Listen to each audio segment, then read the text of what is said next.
Ya, muchachos, estamos grabando. Ya.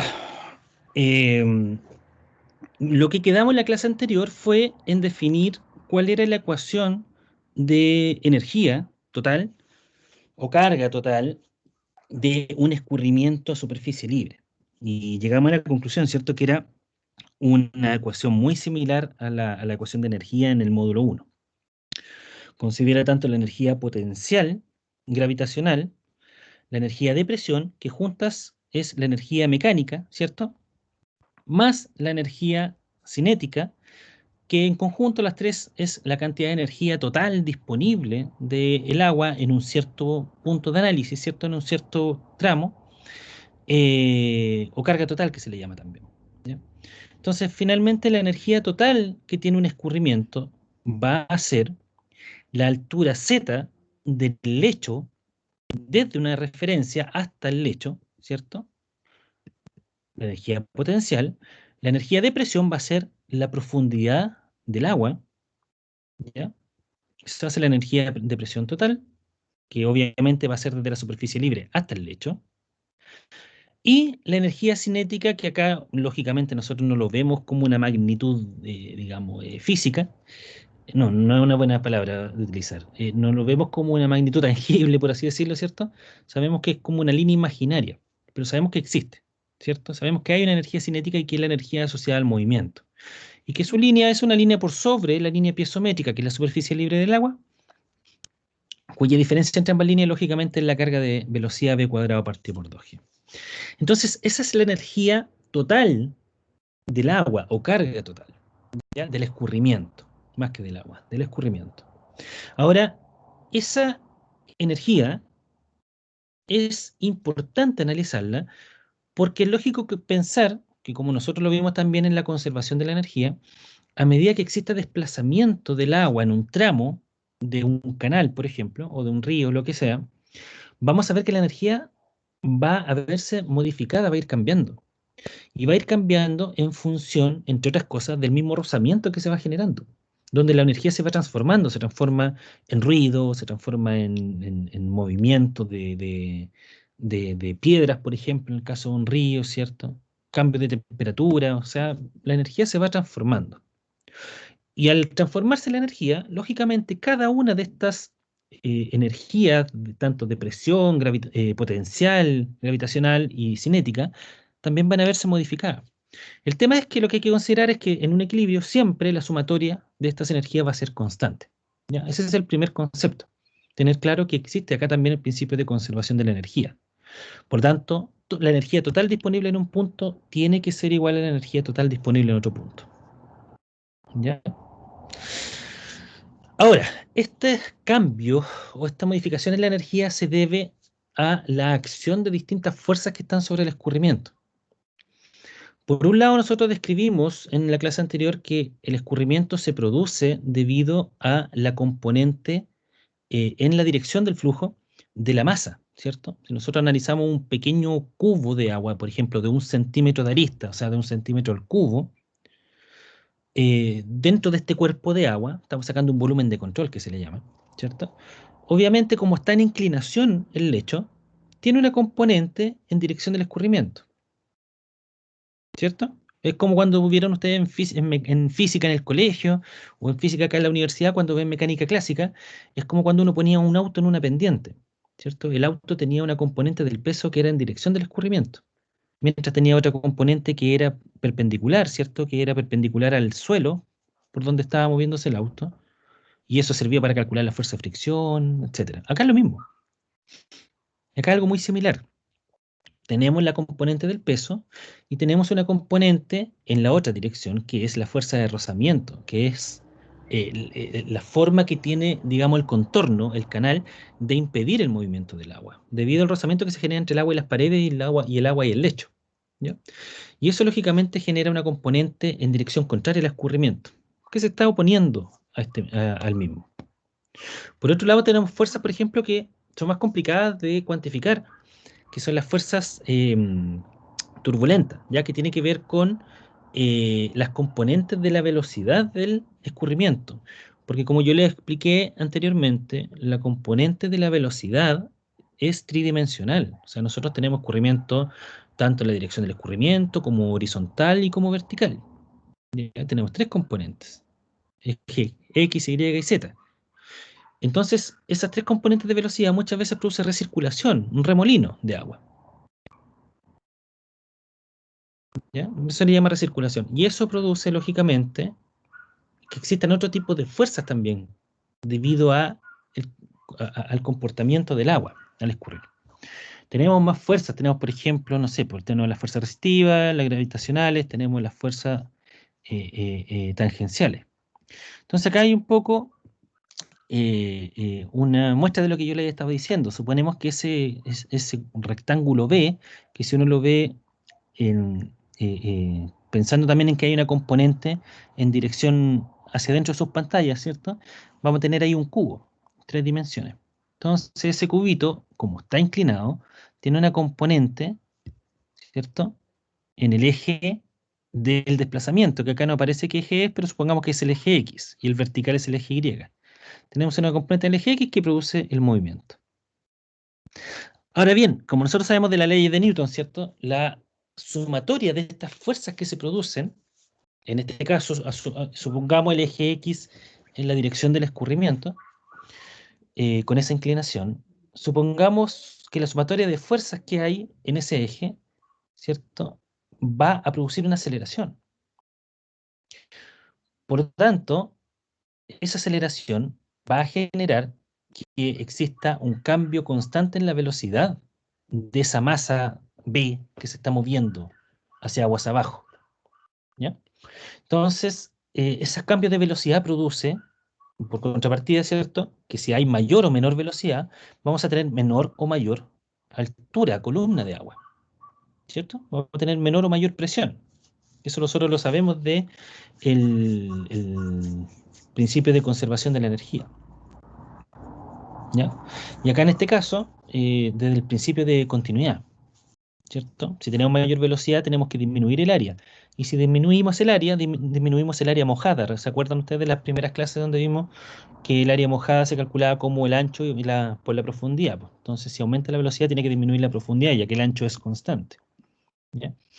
Entonces, esta sumatoria de fuerzas en este eje del escurrimiento, que produce una aceleración, finalmente es lo que causa el flujo, es lo que causa el movimiento mismo. ¿Ya? Como ya les comentaba, también tenemos la fuerza de roce, que es la que supone el movimiento. Y en este caso, la fuerza friccional o de roce son las fuerzas debido a la viscosidad del fluido, en este caso del agua. ¿Ya? Em, Cuando yo les pregunté en la prueba, alguno de ustedes lo vio, que cómo se derivaba la ecuación de Bernoulli se deriva como la ecuación de conservación de la energía, pero sin considerar para un fluido ideal, que un fluido ideal no tiene viscosidad, ¿ya? Y de ahí se deriva la ecuación de Bernoulli, lo vimos en alguna clase. En este caso nosotros trabajamos todo el tiempo con conservación de la energía, porque siempre consideramos que existía una pérdida debido a rozamiento. ¿Ya? Y sumado a eso también tenemos las fuerzas de turbulencia, ¿cierto? Que era lo que les comentaba anteriormente. Pero una otra fuerza, de la cual aún no hemos hablado, tiene que ver con la fuerza que se produce debido a la presión sobre este cuerpo. Porque, a ver, si nosotros pensamos, déjenme abrir acá la pantalla.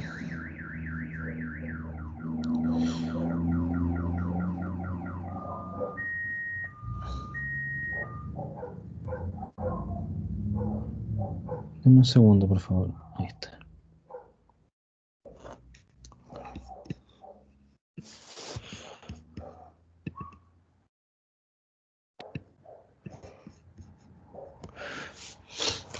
Em, Supongamos el mismo caso.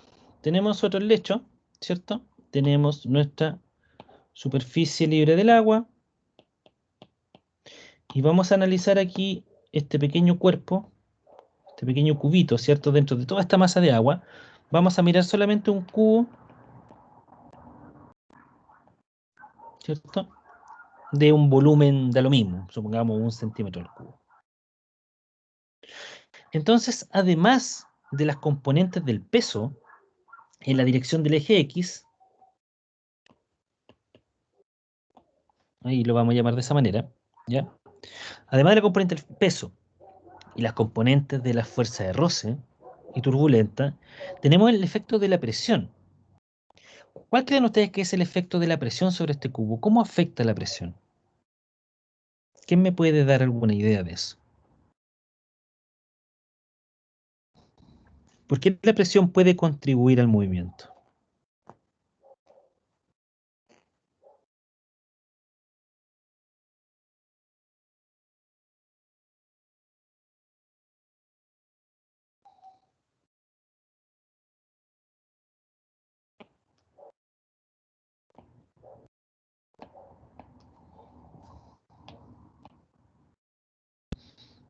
¿Alguien?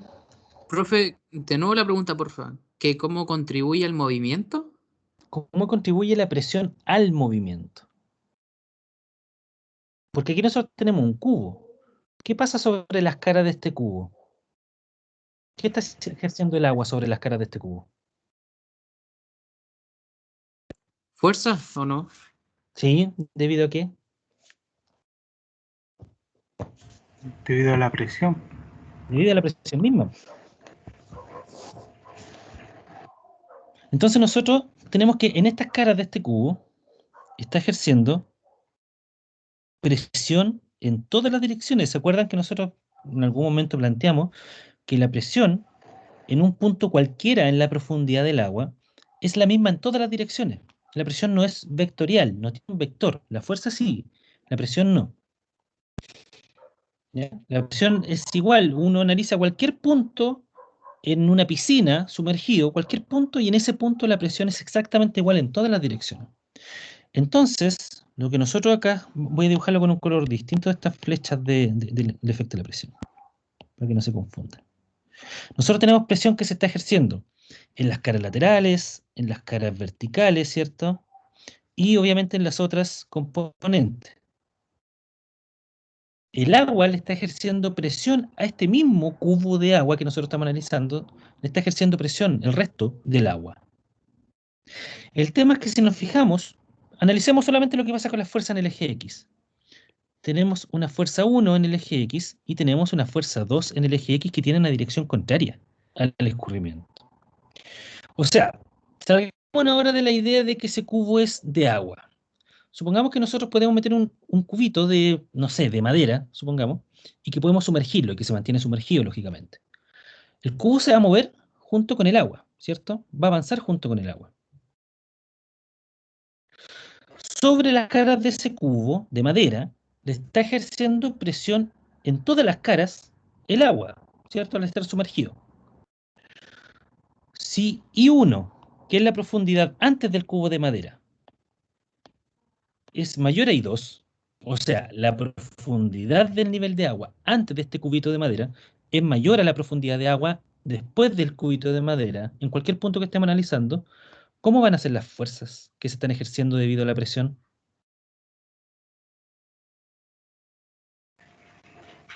Van a ser mayores. ¿Cuál va a ser mayor? En I2. Pues sí, en I2. O sea, la fuerza 2 va a ser mayor, dice usted. Te dice que la altura primero es mayor y después baja el cubito.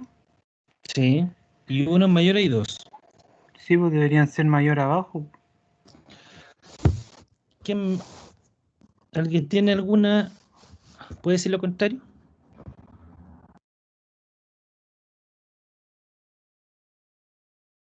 Ah, no, pues, Primero, o es constante en todo el... mire, antes del cubo, a la profundidad I1, el agua tiene una presión 1. Y la presión nosotros sabemos que es densidad por gravedad por altura, ¿cierto? En este caso, la presión 1 antes del cubo, que está asociado a I1, es de esa forma. P1 es igual a densidad por gravedad por profundidad 1. Lógicamente, la presión 2 va a ser densidad por gravedad por I2. La fuerza 1 que en este caso lo estamos analizando en el eje X, va a ser igual a la densidad por la gravedad en el eje X, ¿cierto? A ver, antes de ese paso. Antes de ese paso. La fuerza es igual a presión por área. ¿Ya? Porque nosotros sabemos que presión es igual a fuerza dividido área. Por lo tanto, en este caso, la fuerza 1 en el eje X va a ser igual a presión por esta cara del cubo. Y la fuerza 2 en el eje X va a ser también presión 2 por área. Por lo tanto, como podemos ver, la magnitud de la fuerza depende netamente de la presión. Y ya sabemos que la presión 1 es densidad por gravedad por I1. Y la presión 2 es densidad por gravedad por I2. Por lo tanto, si I1 es mayor a I2, ¿cómo va a ser F1 en función de F2 en el eje X? ¿Cuál va a ser mayor o son iguales?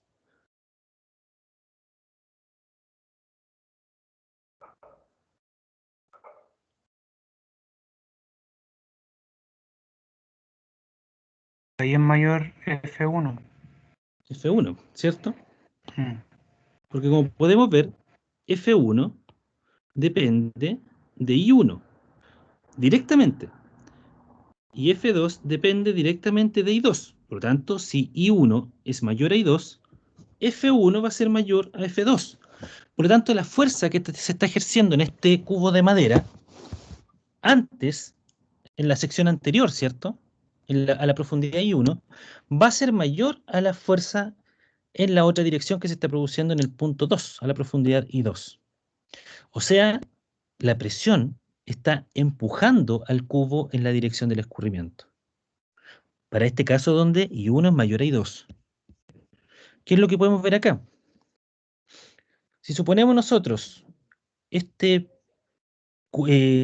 rectángulo, ¿ya? Que obviamente, como les dije antes, tiene una profundidad, por lo tanto es un cubo, se está ejerciendo una presión en el lado izquierdo, de izquierda a derecha, en la dirección del escurrimiento, y otra presión, ¿cierto? De derecha a izquierda, que se aplica como una fuerza en dirección contraria, que se resiste al escurrimiento. Por lo tanto, la fuerza que es mayor va a ser donde la profundidad de agua sea mayor, porque la fuerza depende directamente de la presión. Por lo tanto, donde la presión sea mayor, la fuerza va a ser mayor. ¿Ya? Tiene esta forma triangular el diagrama de fuerzas, porque recuerden que la presión va aumentando conforme aumenta la profundidad. Por eso tiene forma triangular. ¿Ya? Entonces, además de la fuerza de la componente del peso, además de la fuerza de las fuerzas turbulentas, y además de la fuerza gravitacional, perdón, gravitacional, todo lo correcto, y de fricción, perdón, esa era la otra, tenemos la componente de la fuerza debido a la presión. Cómo la presión ejerce esta fuerza sobre, un cuerpo que estoy analizando. Puede ser un cubo de agua, o sea, dentro del agua misma. Puede ser que al analizar ese cubito estén las fuerzas tratando de moverla. Puede pensar en un cubo de madera, ¿cierto? También que lo esté moviendo, etcétera. ¿Ya? Ahora bien, a partir de eso y de saber cuáles son las componentes de fuerza que interactúan dentro de un escurrimiento, es obvio pensar que aquella que tenga una mayor relevancia dentro de todas estas fuerzas va a producir un cambio en el escurrimiento. Porque, por ejemplo, aquí nosotros estamos viendo el caso de un cuerpo, ¿cierto? Que se está moviendo de izquierda a derecha, donde podemos deducir de que hay una fuerza, una componente del peso que va hacia la derecha, que lo ayuda a moverse. Hay una fuerza mayor que ejerce la presión de izquierda a derecha, que es la que se ejerce de derecha a izquierda. Hay una fuerza de roce que se ejerce de derecha a izquierda para evitar el movimiento, ¿cierto? Y con toda esa sumatoria de fuerzas, este cubo de madera se está moviendo de izquierda a derecha. Pero ¿qué pasaría, por ejemplo, para este mismo caso, pero que ahora I2 sea mayor a I1. O sea que las profundidades sean al revés. Porque no siempre la profundidad va disminuyendo mientras más abajo me ubico en el canal. No siempre disminuye, hay veces que aumenta la profundidad. Y eso lo vamos a ver después. Entonces, lo que podemos ver ahí es que de acuerdo a cuál sea la componente de la fuerza más importante, por así llamarlo, más relevante dentro de todas estas fuerzas que están implicadas, el escurrimiento va a tomar ciertas características. Si yo digo que la profundidad 2 es mayor a la profundidad 1, entonces el cubito se va a ver frenado. Y el nivel de agua seguramente lo que va a pasar, ¿cierto? Es que va a empezar a aumentar. Por ende va a tener un comportamiento distinto a este caso que estábamos viendo originalmente, donde el nivel de agua va disminuyendo. Entonces, el comportamiento de un escurrimiento, eso es una definición, el comportamiento de un escurrimiento depende de las fuerzas. Para poder analizar este comportamiento del escurrimiento, ¿ya? Es necesario utilizar relación entre estas fuerzas. Entonces hay distintos métodos, ¿ya? Hay números que son adimensionales dependiendo de los valores que rigen el escurrimiento. Tenemos, por ejemplo, el caso de Reynolds, que relaciona las fuerzas turbulentas con las viscosas. Tenemos el caso de Freud, que relaciona las fuerzas turbulentas con las gravitacionales. O Weber, que relaciona las fuerzas turbulentas con la tensión superficial. Nosotros particularmente solamente utilizamos Freud, que es lo que comúnmente se utiliza en hidráulica, ¿ya? Donde relaciona las fuerzas turbulentas con las fuerzas gravitacionales. Y Freud me permite poder identificar de acuerdo a su valor dimensional que resulte, ¿cierto? Del ejercicio que hagamos, vamos a determinar cuál es el valor de Freud y dependiendo de ese valor, yo puedo decir qué tipo de escurrimiento tengo. Puede ser un escurrimiento subcrítico, supercrítico o crítico. Eso es lo bueno de ese análisis, que solamente hay tres magnitudes, por así decirlo, que son relevantes. Cuando el valor de Freud es menor a 1, cuando es igual a 1 o cuando es mayor a 1. Cuando es menor a 1 es un régimen supercrítico o de torrente, cuando es igual a 1 es un régimen crítico y cuando es mayor a 1 es un régimen subcrítico o de río. Pero eso lo vamos a retomar más adelante. Con esa información me permite a mí identificar qué tipo de escurrimiento se está generando en el punto que estoy analizando y con esa información me permite poder analizar cómo se va a comportar el canal, por ejemplo, en su totalidad. O sea, yo puedo hacer, por ejemplo, estoy analizando aquí en el kilómetro 100 del canal, estoy viendo que lleva un escurrimiento supercrítico, pero más abajo se transforma en un escurrimiento subcrítico. Entonces, en todo ese tramo, yo puedo analizar cómo se va a comportar el canal. Y cuando hablo de cómo se va a comportar el canal, quiero decir a cómo se va a comportar la superficie libre. O sea, por ejemplo, yo puedo tener un canal en un tramo de 0 a 100 kilómetros, por ejemplo, que tenga una pendiente constante así. Luego, la pendiente puede aumentar significativamente de 100 a 200 kilómetros. Después, en el kilómetro 200 puede ser que esté casi horizontal. Entonces, cada una de estas pendientes me va a producir que voy a tener distintos niveles de agua en mi canal. Obviamente, si aquí tengo una pendiente cualquiera, voy a tener una cierta profundidad. Si aumenta la pendiente en este tramo entre 100 y 200 kilómetros, obviamente, al aumentar la pendiente implica que vaya más rápido, por lo tanto voy seguramente a disminuir la profundidad. Y luego, cuando nuevamente tengo una pendiente pequeña, es lógico pensar que el agua va a aumentar en profundidad nuevamente. El tema está en cómo se unen esas superficies del agua. Se pueden unir así, aquí abajo se puede producir algo que se denomina resalto hidráulico, que lo vamos a ver. ¿Se entiende? ¿Hay alguna duda hasta acá?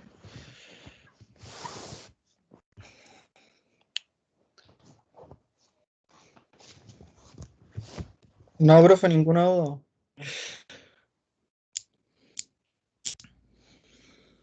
tienen que pensar que la superficie libre del agua es siempre uniforme, en el sentido que siempre el agua, no importa cómo sea la pendiente del canal, siempre se va a conectar de manera uniforme. Creo que se lo he dicho antes. No es que en este punto, por ejemplo, en este primer control, que es el que está aquí, no es que al llegar al control, al cambio de pendiente, el agua cae y luego sigue a otra profundidad. Eso no pasa. Lo que aquí pasa es que el agua uniformemente en algún momento empieza a disminuir su profundidad hasta llegar a esta nueva profundidad, debido a esta nueva pendiente que es mayor. Y luego acá abajo lo mismo. Pueden producirse, yo acá hice un resalto hidráulico, pero puede ser que llegue este segundo control, que está en el kilómetro 200, y aquí el agua paulatinamente conecte con esta nueva profundidad. Puede ser que se produzca un resalto hidráulico. Si quieren saber lo que es un resalto hidráulico, que todavía no llegamos a esa materia, pueden googlearlo, busquen video y van a ver qué es un resalto hidráulico. ¿Ya? O qué pasa en la pendiente, la superficie libre del agua. Les voy a dejar un video donde muestra a una persona que va trabajando con un canal, obviamente a escala, ya un canal chiquitito de laboratorio, y va instalando distintos tipos de controles, y ahí se ve cómo el agua va cambiando de profundidad, cambia obviamente su velocidad, cambia la profundidad, en función de cuáles sean los cambios que se le están obligando a tener al canal, pues. Puede ser un cambio pendiente, puede ser un control, etcétera. Entonces, estas fuerzas, la relación de estas fuerzas a través de la ecuación de Freud, nos va a permitir identificar para cada tramo de río cuál es el comportamiento que está teniendo el río. O sea, volviendo nuevamente al dibujo, yo aquí voy a tener cierta información. Supongamos que voy a tener aquí una pendiente, luego una pendiente más grande, luego una pendiente más pequeña. A esta pendiente le vamos a poner I1, vamos a tener un nivel de agua de profundidad Y1, ¿ya? Y otra información más puede ser, por ejemplo, el caudal. Y con esa información nosotros podemos saber qué tipo de escurrimiento tenemos en este primer tramo. Luego, cuando tenemos el cambio de pendiente, una pendiente mayor, una pendiente I2, que es mayor a la I1, lógicamente sabemos, ¿cierto? Eh, sabemos intuitivamente que al aumentar la pendiente va a aumentar la velocidad, y al aumentar la velocidad disminuye la altura, ¿cierto?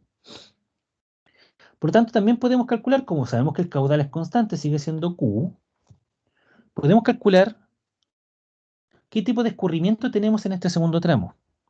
Y al saber qué tipo de escurrimiento tenemos en el primer tramo y qué tipo de escurrimiento tenemos en el segundo tramo, nosotros vamos a saber cómo se conectan las superficies libres de las aguas antes y después de este punto de cambio de pendiente que se le denomina control.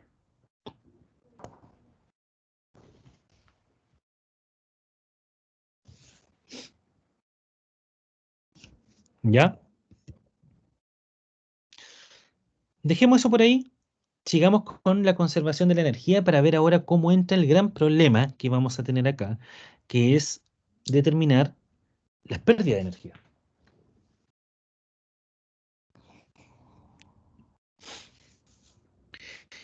Eh, la conservación de la energía, como nosotros lo vimos en el módulo 1 también, ¿cierto? Donde consideramos la energía de presión, la energía potencial, la energía cinética y las pérdidas, se desprenden de la primera ley de la termodinámica. ¿Ya? Esto es una materia que se ve en mecánica de fluido, no en hidráulica.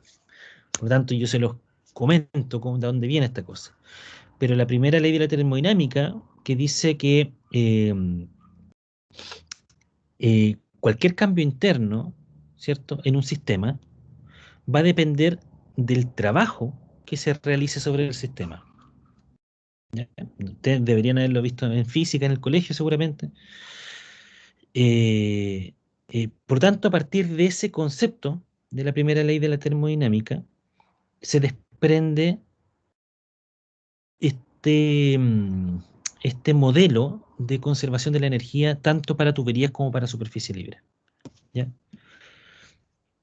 A partir de eso, como ya lo vimos nosotros anteriormente, la energía total de, de un canal es como una foto instantánea que uno le saca a un cierto punto. ¿Qué quiero decir con eso?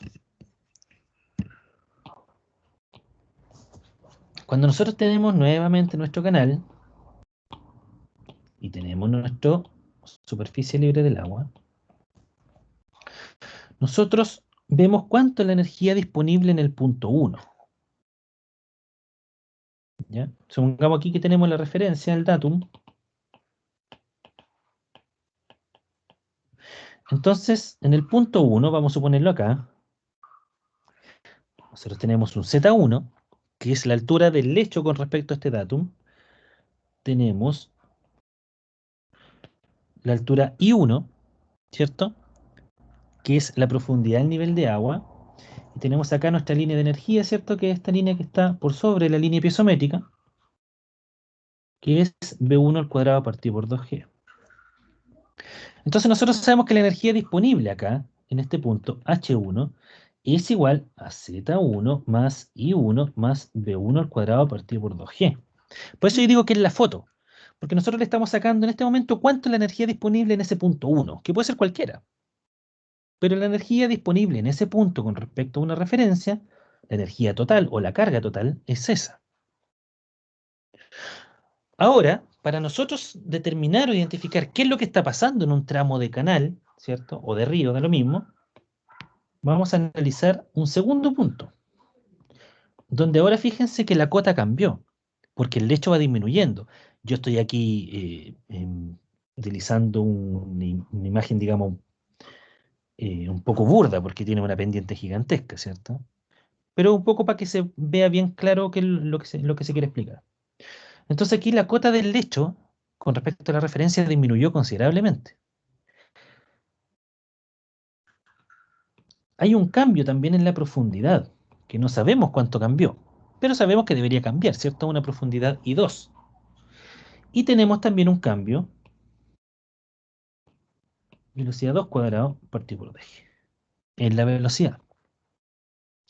Y obviamente, la carga total de este punto va a ser Z2 más I2 más B2 al cuadrado partido por 2G. Fíjense la similitud que tiene con las tuberías, ¿cierto? ¿Qué es lo que me estaría faltando acá para hacer un equilibrio de energía?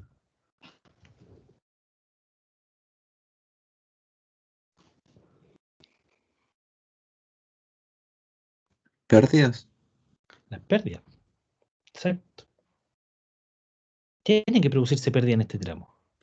Y ahí es donde está el problema. ¿Cómo entonces analizamos estas pérdidas? En el caso de un escurrimiento uniforme, ¿ya? El escurrimiento uniforme, como definición, se establece que la tasa de pérdida de energía es igual a la pendiente del lecho. Entonces, cuando hablamos de la tasa de pérdida de energía, habla acerca de la pendiente, ¿cierto?, de la caída de la línea de energía. Fíjense acá, S sub F, que es la pendiente de la línea de energía es la segmentada, es igual a H sub L dividido L. H sub L es la pérdida de energía y L es la longitud entre el punto 1 y el punto 2 que estoy analizando. Es lógico, porque si nosotros vemos acá, cuando nosotros dibujamos línea de energía, la línea de energía máxima en el punto 1 sería esta, ¿cierto? Horizontal. Esa es la línea de energía máxima. Por lo tanto, las pérdidas de energía, como ustedes bien recordarán, es la diferencia en el punto 2 entre la línea de energía máxima y la línea de energía. O sea, mirando ahora abajo a las cargas totales 1 y 2, para que exista equilibrio, esto sería H1 es igual a H2 más la pérdida. ¿Cierto? Entonces lo que me dice para un escurrimiento uniforme, por definición, que es un escurrimiento uniforme, es cuando la tasa de pérdida de energía, que es igual a la pendiente de la línea de energía, es igual a la pendiente del lecho, a S. S es igual a slope of bed, la pendiente del lecho. S sub F es igual a la pendiente de la línea de fricción, que es igual a la pendiente de la línea de energía. Entonces, volviendo al dibujo, si tenemos nosotros aquí una longitud L,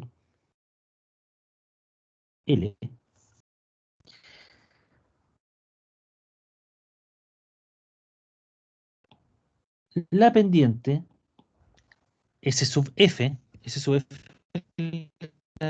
¿cierto? Sí, S sub a la pérdida dividido esa longitud L.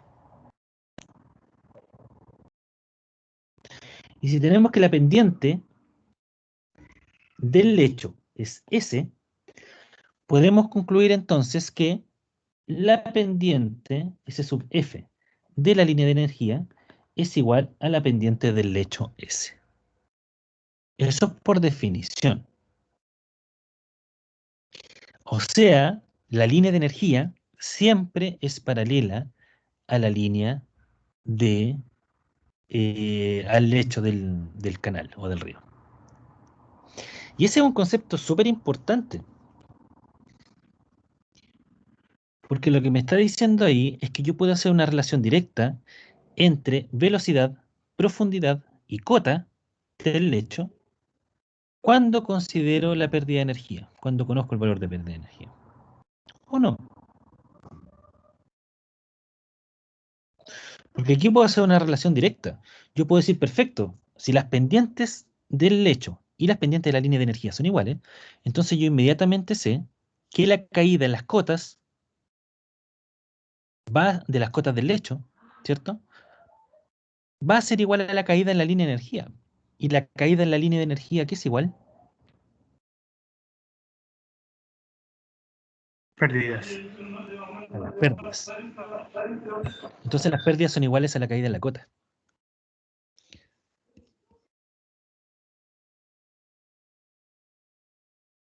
¿Estamos?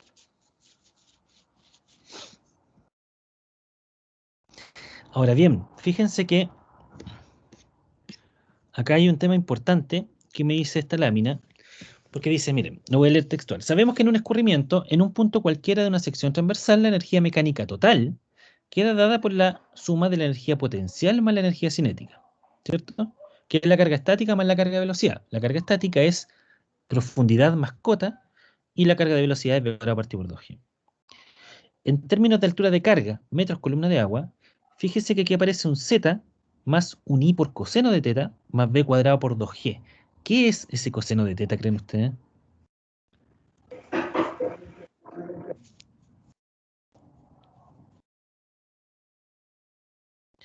¿Está bien dibujada la profundidad del nivel de agua I1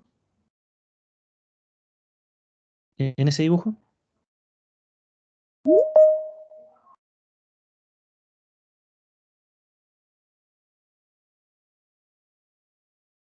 ¿Cómo fue la pregunta?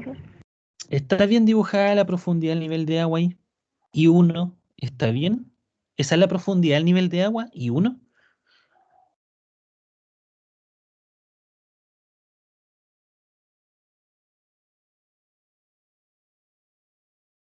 ¿Cómo es la profundidad del nivel de agua en una piscina? ¿Cómo es con respecto al lecho?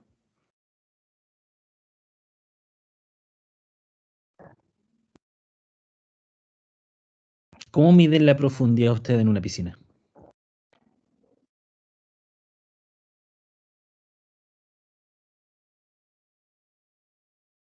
Profe, tiene que ser perpendicular, ¿no? Perpendicular. Entonces, I1, la profundidad, súper bien. La profundidad I1 de esta sección en esta sección, ¿cierto? Es esta.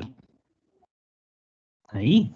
Sí, pues, perpendicular. porque, profe, también yo le iba a decir, cuando usted estaba calculando la pendiente, estaba tomando ahí estaba tomando el hipotenusa, po. No estaba Sí, po. tomando el cateto, el opuesto, Exacto. o sea, el adyacente, mejor dicho. Exacto. Entonces, en estricto rigor, la profundidad que a nosotros nos interesa es esta, la azul. Esa es la profundidad que a nosotros nos interesa. ¿Sí o no? Esa es la profundidad real del escurrimiento. No y uno rojo que tengo ahí dibujado. La azul. Pero como nosotros medimos nuestra energía de manera perpendicular a la referencia, entonces acomodamos esa profundidad para trabajarla de manera vertical. ¿Y cómo se trabaja de esa forma? Agregando un i coseno de teta, donde i es la profundidad del escurrimiento y el coseno de teta es el ángulo que hace con respecto a la referencia, que es horizontal. Y obviamente ese ángulo es la pendiente. Ahora, como ese ángulo no es así como yo lo dibujé acá, no es un ángulo que tenga, no sé, 15 grados, 20 grados, 30 grados, ¿cierto? Es prácticamente cero. O sea, un canal o un río no tiene una pendiente gigantesca, eso nosotros lo sabemos, ¿cierto? Porque todos hemos visto canales y ríos. Por lo tanto, Profe, el coseno de ese ángulo es, dígame, es relativamente 1. Dígame. ¿qué era lo que representaba I y qué representaba coseno? Y en la profundidad real del escurrimiento, digamos, más, o sea, real, no está bien utilizado, es la profundidad tangencial del escurrimiento, o sea, es la profundidad azul que aparece acá.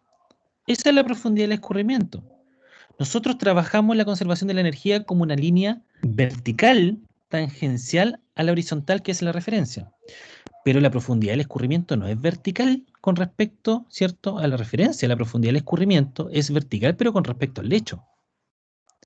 Entonces la profundidad I es la profundidad azul que está aquí, ¿cierto? Y el coseno de teta es el ángulo que hace con respecto a la vertical que nosotros estamos analizando para determinar la energía. Entonces, la profundidad I por coseno de teta nos va a dar este valor de I1, que es el que nosotros necesitamos para incorporarlo dentro de nuestra conservación de la energía. Pero aquí nosotros estamos maximizando un ángulo de un canal, ¿cierto? O sea, no vamos a tener nunca un canal así porque el agua sería una laminita de agua que llevaría porque iría a una gran velocidad. Generalmente las pendientes son más pequeñas, al nivel de 1%, 2%, 3% o incluso por 1000. ¿Ya? Por ende, ese ángulo, el coseno de ese ángulo, es literalmente 1. Y al decir que, al ser el teta pequeño, el coseno de un teta pequeño es literalmente 1 o relativamente 1, podemos decir entonces que I1 es aproximadamente I. Por lo tanto, para los casos que nosotros vamos a ver, vamos a considerar que la profundidad del nivel de agua es exactamente I1, la vertical, con respecto a la referencia, la que nosotros estamos utilizando para medir la energía. ¿Estamos? Fíjense que en la velocidad en la línea de energía con respecto a la línea de presión pasa algo similar.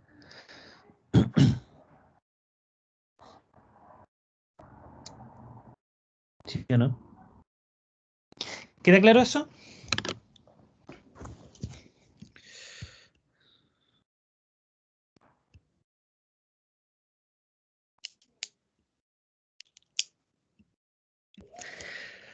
Ahora bien, dicho eso,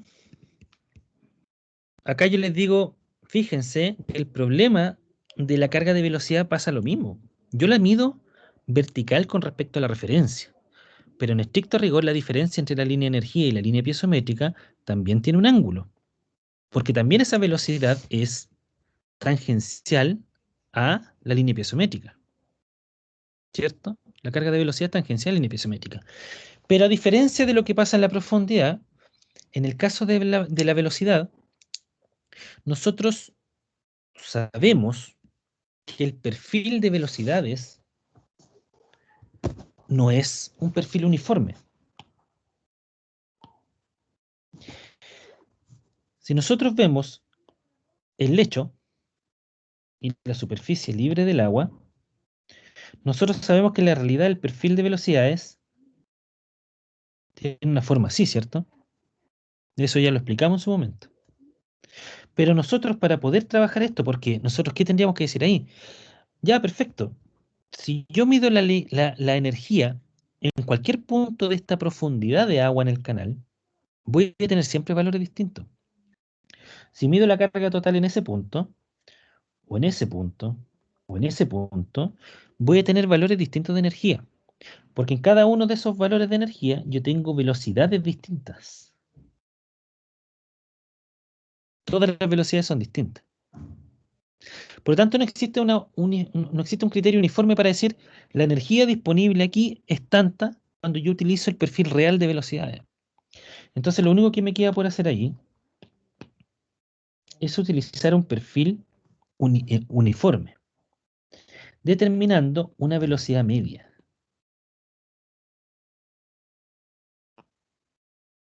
que tenga en toda la profundidad del escurrimiento el mismo valor. Y la única forma de determinar esa velocidad media, U, ¿cierto? Yo voy a tener un sinfín de valores de velocidad, todos distintos. En cada nivel de profundidad voy a tener una velocidad distinta.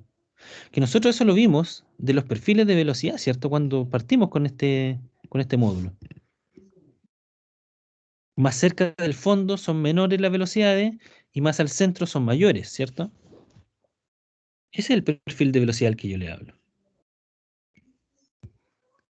Por lo tanto, para poder trabajar con una velocidad única, para que la energía sea en un punto, ¿cierto? En cualquier punto, sea siempre la misma, necesito utilizar un valor de velocidad corregido.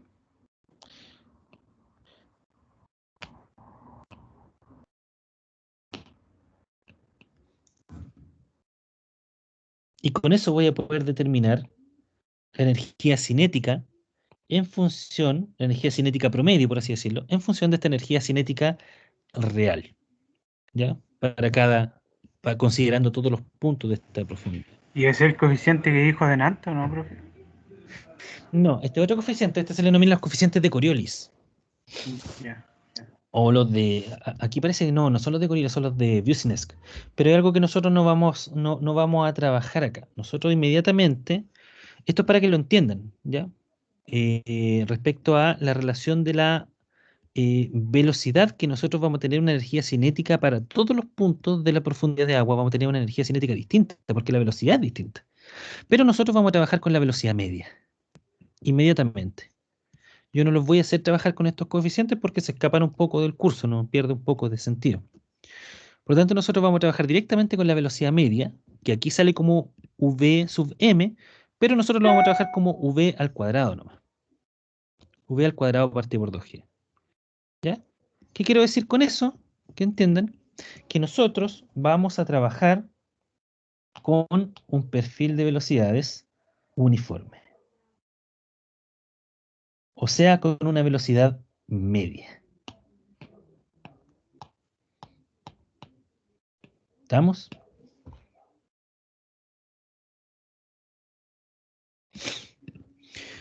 Finalmente, la carga total o la energía total va a ser igual a la suma de la energía potencial gravitacional, la energía de presión y la velocidad al cuadrado partido por 2g, que esa es la velocidad media, o sea, una velocidad uniforme.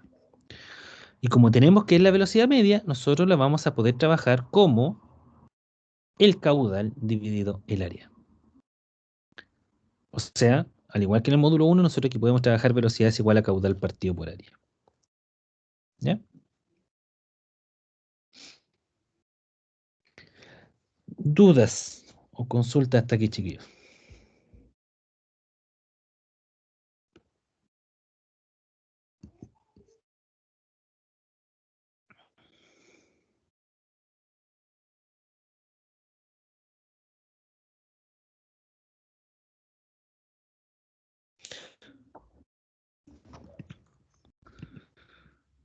Aquí lo tenemos, pues. Entonces, lateralmente, la energía mecánica total al escurrir hacia aguas abajo se comporta de esta manera. Ahí está el coeficiente alfa, ¿cierto? Que es el que corrige a las velocidades. Y con eso trabajamos con la velocidad media. Pero nosotros olvídense de eso porque vamos a trabajar solamente con velocidad media. Por lo tanto, va a ser la altura de la línea de energía con respecto a la línea piezométrica, b cuadrado partido por 2g. Aquí utilizó los puntos al revés, utilizó el 2 a la izquierda y el 1 a la derecha. Fíjese que acá va aumentando la línea de energía o la diferencia entre la línea de energía con respecto a la línea piezométrica, ¿cierto? Recuerden que la línea piezométrica aquí es igual a la superficie libre. Por lo tanto, V1 al cuadrado partido por 2g obviamente va a ser mayor que V2 al cuadrado partido por 2g porque se está acelerando. ¿Ya? Y si se está acelerando, es lógico pensar que I1 va a ser menor a I2. Y la variación delta Z, que es la variación entre las cotas del lecho con respecto a la referencia, en un delta X, ¿cierto? Va a ser igual a la pérdida de energía. Esta pérdida de energía delta H se manifiesta como ruido, aumento de la temperatura, vibración, transporte de sedimentos, lo que yo le decía para mover las piedras en el fondo de un río, por ejemplo, ¿cierto? Eso se llama transporte de sedimentos. Por lo que aplicando conservación de la energía finalmente nos queda lo que yo les comentaba delante, ¿cierto? H1 es igual a H2 más la pérdida. Esta es la ecuación de energía para flujo en una dimensión de causa abierta en régimen permanente. Es la ecuación que resolveremos al calcular ejes hidráulicos en escurrimiento gradualmente variados, que eso es lo que viene después. Nosotros en este momento estamos en escurrimiento uniforme, pero después viene escurrimiento gradualmente variado y después escurrimiento rápidamente variado. En régimen permanente nosotros estamos trabajando, ¿cierto? Solamente régimen permanente.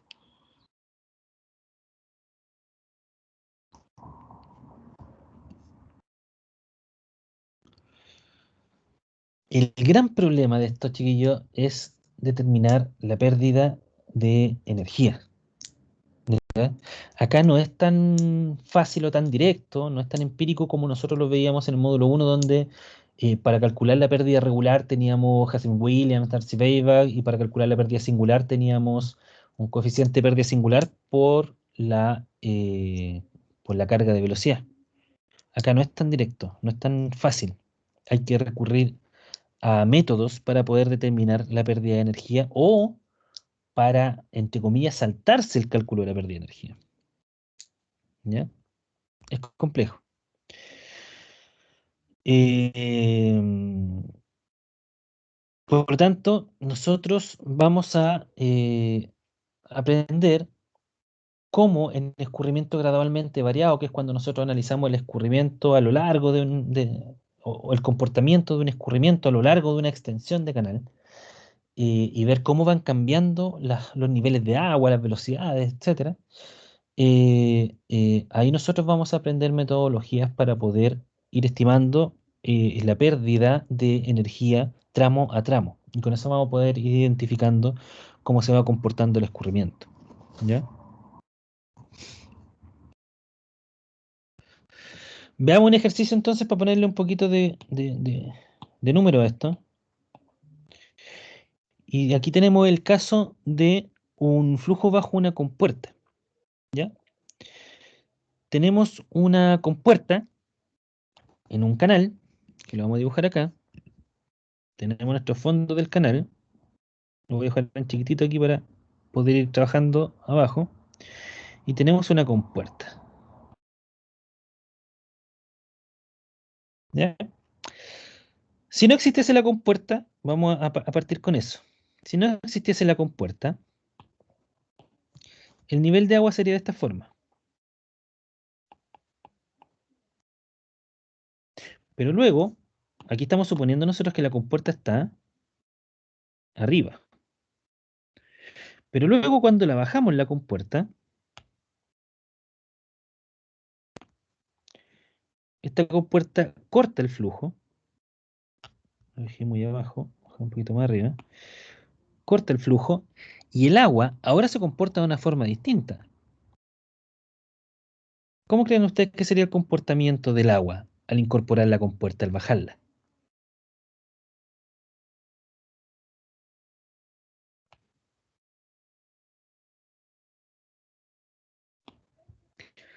¿qué pasaría?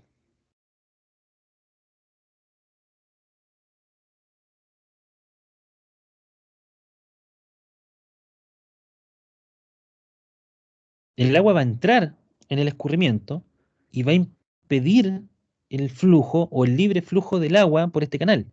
Entonces lo que va a pasar seguramente es que sobre la compuerta el agua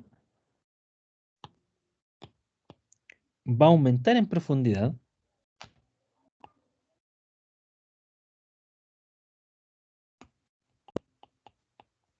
y lógicamente bajo la compuerta no se va a comportar como está dibujado aquí, sino que el agua va a salir por debajo de la compuerta, ¿cierto? De esa forma, que es más o menos lo que está dibujado acá. En realidad no es tan así, es de otra forma el dibujo. Ahí.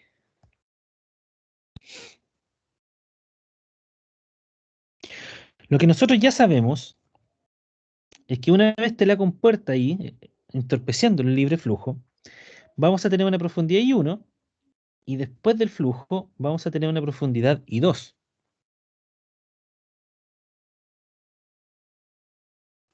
Y sobre estas superficies libres vamos a tener una línea de energía, ¿cierto? Que antes de la compuerta va a tener un valor pequeño, P1 al cuadrado partido por 2G, y luego de la compuerta, como el flujo se contrajo, ¿cierto? Y está bajando ahora por el canal en una lámina de muy baja profundidad, obviamente va a tener que aumentar la velocidad mucho, manteniendo el principio de continuidad, ¿cierto? Que el caudal es constante. Esta es la línea de energía. Y esta es la línea piezométrica antes de la compuerta y esta es la línea piezométrica después de la compuerta. Suponiendo que la profundidad I1, acá lo cambio los valores de profundidad a metros para que trabajemos, nosotros siempre trabajamos con unidades, ¿cierto?, de metros. Por tanto, la profundidad 1 es de 0,8 metros y la profundidad 2 es de 0,2 metros. Para este canal rectangular de ancho, 2,4 metros, me pide determinar el caudal.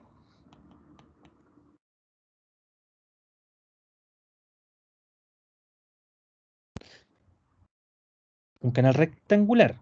O sea, si nosotros miramos acá, tenemos un corte, hagamos un corte transversal de este canal, vamos a tener aquí una sección rectangular de ancho B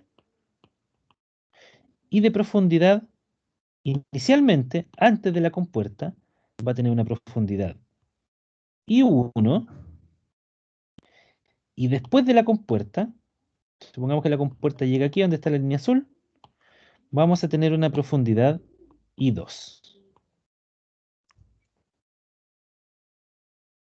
Compuerta por medio. ¿Se entiende el problema?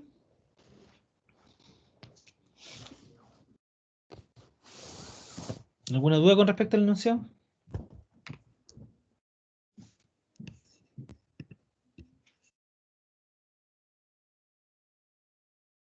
No, profe. Miren, ahora, denme un segundito, por favor.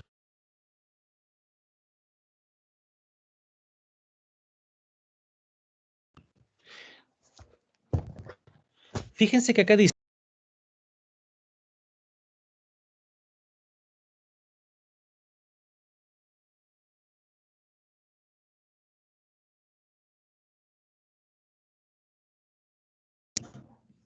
estaba hablando solo, no había sacado el micrófono.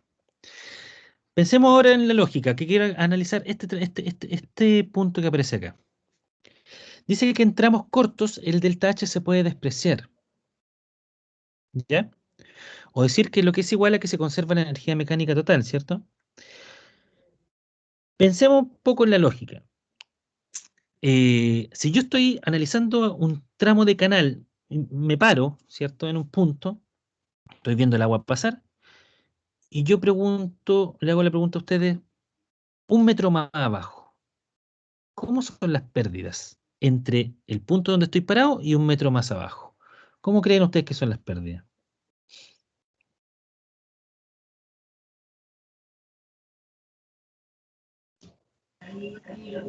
Son pequeñas. son súper pequeñas, ¿cierto?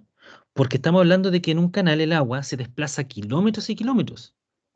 Por lo tanto, ahí viene un supuesto súper interesante porque ustedes pueden pensar, a ver, si en un canal cualquiera que haya, no sé, de la precordillera y que llegue hasta los terrenos de riego, ¿cierto? En un pueblo, son kilómetros y kilómetros. Pues entonces, si las pérdidas fueran grandes, el agua no llegaría para los regantes. Por lo tanto, es lógico pensar o asumir que las pérdidas de energía en el canal son más o menos bajas, ¿cierto? Si yo estoy parado en un punto y quiero analizar qué es lo que está pasando un metro más abajo con respecto a las pérdidas, seguramente son pérdidas muy pequeñas. Entonces, en tramos cortos, las pérdidas pueden despreciarse.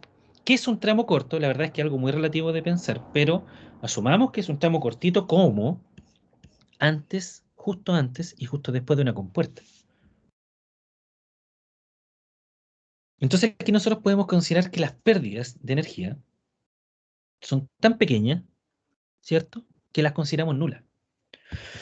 Por lo tanto, para este problema, nosotros tenemos nuestra ecuación general que la vamos a plantear nosotros de esta manera. H1 es igual a H2 más H sub L.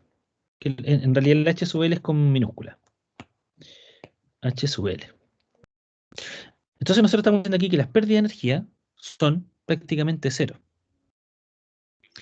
Por lo tanto, al descomponer nuestra ecuación de conservación de la energía para este canal, tenemos que Z1 más I1 más B1 al cuadrado partido por 2G es igual a Z2 más I2 más B2 al cuadrado partido por 2G.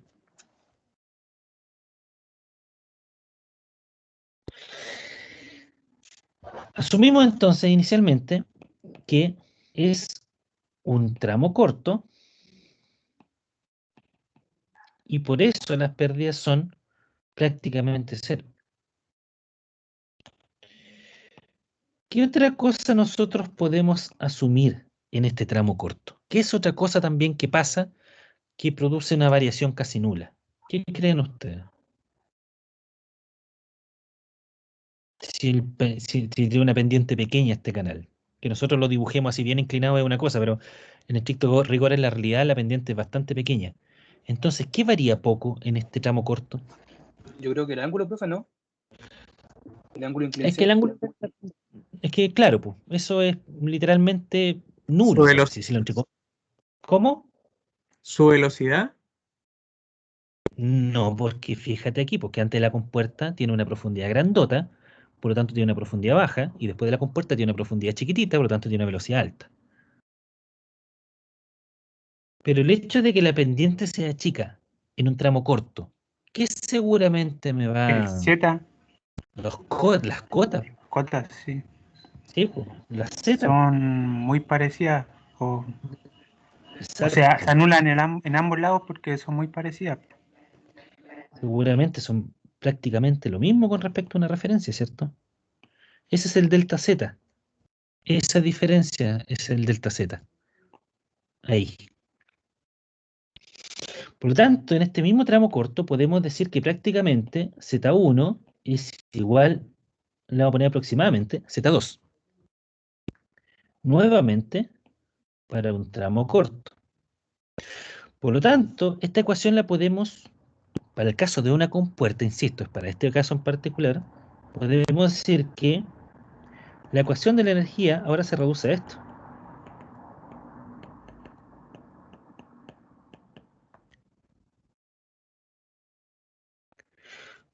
No nos perdamos que nosotros lo que queremos tener aquí es el caudal. Esa es nuestra incógnita. ¿Ya?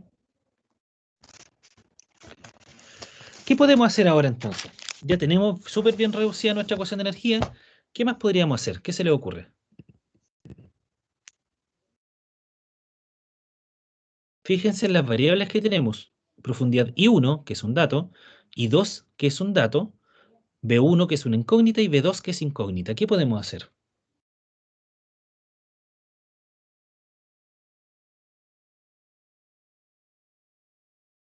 Despejar,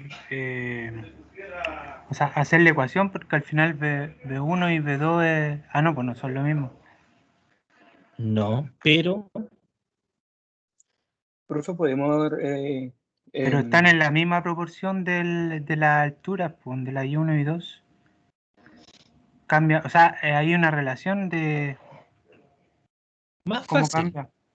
¿Qué me iba a decir el compañero? También me iba... yo, profe, proponía reemplazar la ecuación de caudal ahí, ¿no? Sí, pues, continuidad, pues, chiquillos. Continuidad. Nosotros sabemos que Q1 es igual a Q2. B1 por área 1 es igual a B2 por área 2. ¿Sí o no? Despejemos B2. B2 es igual a B1 por área 1 dividido área 2. B1, ¿cuánto es área 1?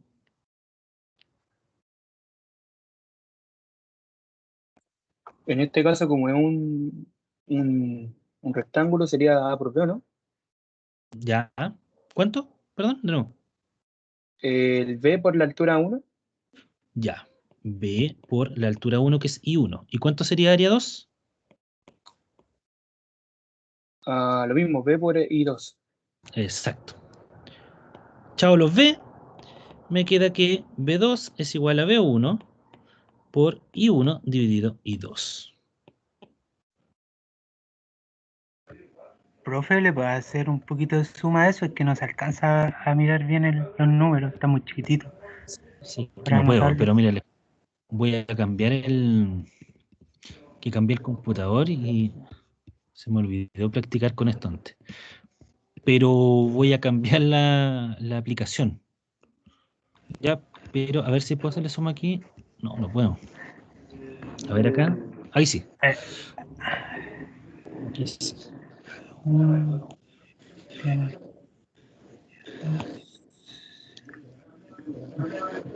Ahí.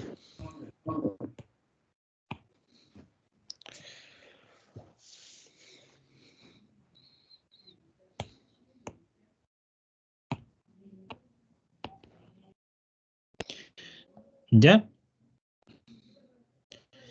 Entonces, al tener ya el valor de velocidad 2, puedo reemplazarlo en la ecuación original,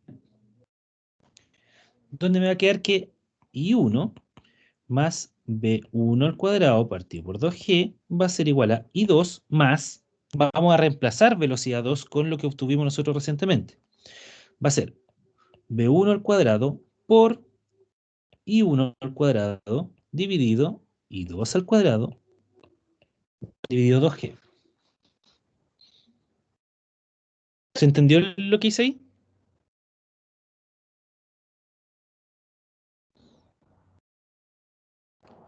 Simplemente reemplacé B2 al cuadrado por eso, que esa es la relación que obtuve del principio de continuidad, ¿cierto? B2 es igual a B1 por I1 dividido I2. Eso es todo.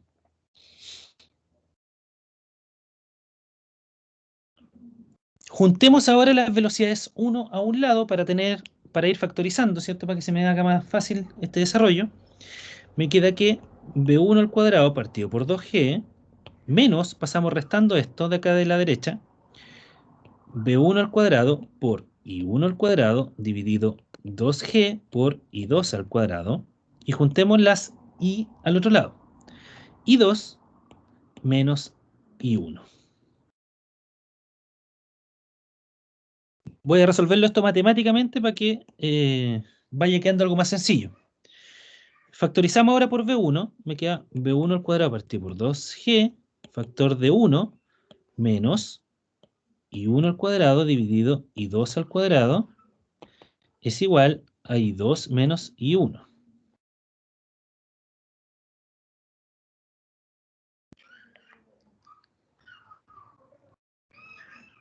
¿Ya? Seguimos aquí abajito. B1 al cuadrado partido por 2G. Eso que está ahí entre paréntesis es lo mismo que I2 al cuadrado menos I1 al cuadrado dividido I2 al cuadrado igual a I2 menos I1. Voy a seguir factorizando. B1 al cuadrado partido por 2G, factor de I2 menos I1 por I2 más I1. Esto es pura matemática, chiquillos. Esto ya salió de todo el análisis. Yo lo hago porque me es más cómodo, pero pueden ustedes haberle puesto número antes a esto y ya lo tendrían resuelto. Dividir I2 al cuadrado es igual a I2 menos I1. Entonces con eso a mí me permite eliminar a I1 y 2 menos I1.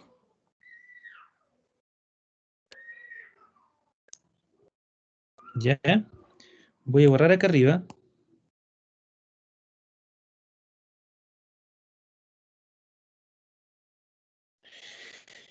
Y voy a seguir escribiendo acá. Me queda entonces que finalmente B1 al cuadrado partido por 2G, factor de I2 más I1 dividido I2 al cuadrado es igual a 1. Por ende, despejando la velocidad 1, va a ser igual a I2 raíz de 2G dividido I2 más I1.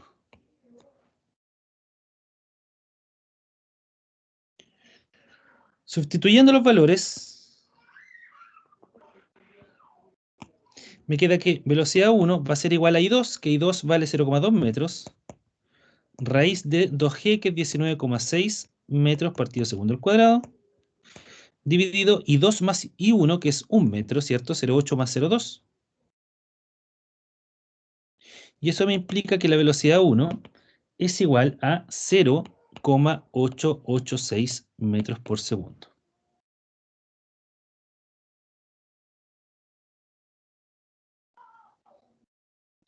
Por lo tanto, ya el caudal se resuelve fácil, porque sabemos que el caudal es igual a B1 por área 1, B1 por B por I1.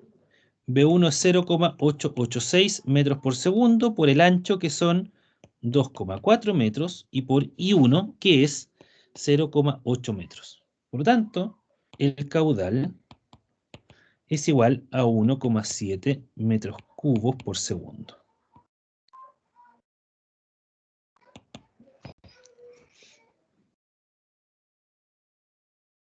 ¿Se entendió?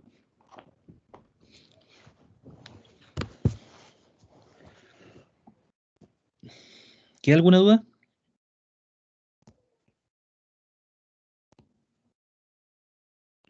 Muchachos. Sí, profe. ¿Estamos bien? Ya. Eso sería. Revisen el ejercicio. Les subo la pauta entonces de la prueba. Les subo la clase de hoy. ¿Y qué más? Y eso. ¿Ya? ¿Y la prueba para revisar, profe, la tenemos disponible o no? La pauta, pues. Si eso le acabo de decir, pues se la puede hacer. Bueno,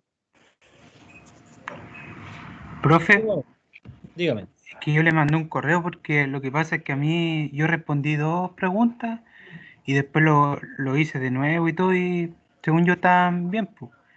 Pero en la nota me aparece un 3, entonces yo supongo que a lo mejor se envió una nomás, porque según yo con una buena uno tenía un 3. ¿Cuál es su...? Emilio Uribe. ¿Me lo envió ahora el correo? ¿O el Se otro lo día? envié en la mañana. Oh, no me ha llegado nada. Déjeme, voy a revisar. A ver, déjeme revisar el tiro.